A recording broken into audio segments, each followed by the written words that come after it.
Hello everyone, welcome to my video. I chose the Facebook API and I first want to cover some of the basic concepts of APIs. This Facebook API is an application programming interface protected with OAuth that exposes an object graph, all Facebook entities and their relationships, accessible on the web using the HTTP protocol and a RESTful architecture with JSON data format. So some of those entities that are important on the Facebook world are the people, the pages, the events, the photos, and some more. And the relationship between those objects are the connections that they have, such as friends that are common to them, likes, comments, and interests that are also common to people.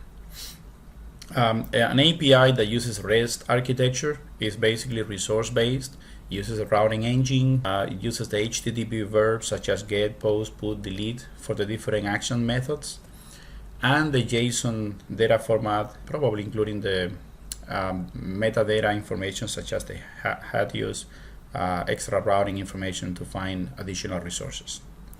This API also uses the OAuth Open Standard Security Token based authorization process. So after authenticating using any type of authentication process, OAuth takes over for the authorization mechanism. Now what I want to do is I want to demo this API all the way from registering for the API to creating an application with it. So now what I want to do is I want to go and log into Facebook.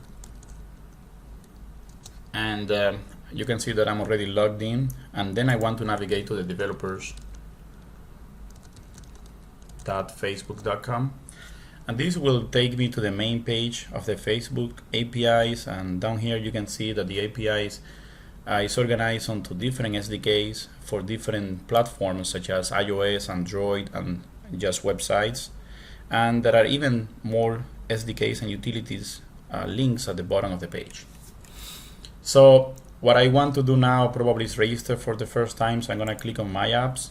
You can see that I'm already registered, but if I wasn't, I was going to see something similar to these pictures that I captured for you. So I'm going to see when I go to my apps, a button that says register. When I click on it, all I have to do is just switch to yes and click on register, and I will be registered on the Facebook API. I'm going to create an application by clicking on create a new app. This way I will get an ID to authorize my application access the SDK. Purpose, and that will create my application with ID and so on. Okay, so this is my first app, and again, if I go back to my apps, you can see that I only have one single app, and clicking on it I can navigate to the app and configure the app. And one of the configurations that we want to do is probably choose a platform of the type of app that I want to create. You can see that I can choose iOS, Android, Facebook, or just a simple website. So I'm going to choose a website, and this takes me to this little wizard that is trying to help me develop the app. And in this case, it's going to be using the SDK for JavaScript, and it's giving me a demo code that I can just copy and paste to my page. Actually, open Visual Studio. I'm going to create, or actually I'm going to open a website which is going to be pointing to an empty folder. Demo app 1 is completely empty. I'm just going to copy this URL and I'm going to open it with Visual Studio as a website, so I can then add an HTML page which I'm going to call index, and then I can go ahead and paste from the demo code on Facebook to my HTML page. So interestingly, you can see that it's just a JavaScript tag that contains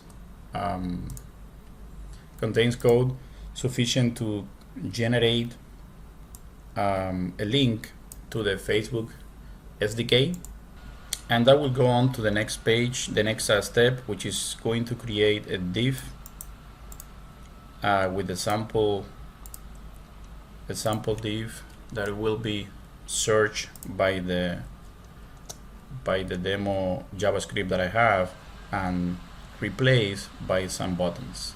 I go ahead and run the application, and you can see that it will generate a like button and a share button that I can actually click, and I'm using the Facebook API already. Now I'm going back to the developer's website. If I go down to the tools and I click on the Graph API Explorer, I can actually go ahead and get a token for any of the different things that I want here. I can generate an access token for that, do a query, submit a query, and get display information about that is specific information. So you can see that I can add additional that I want to query, rerun the query, and I'm gonna get a JSON with properties. Some of the properties actually contain objects with more properties and values, and even list. You can see right here an array of objects, 2 objects that contain properties.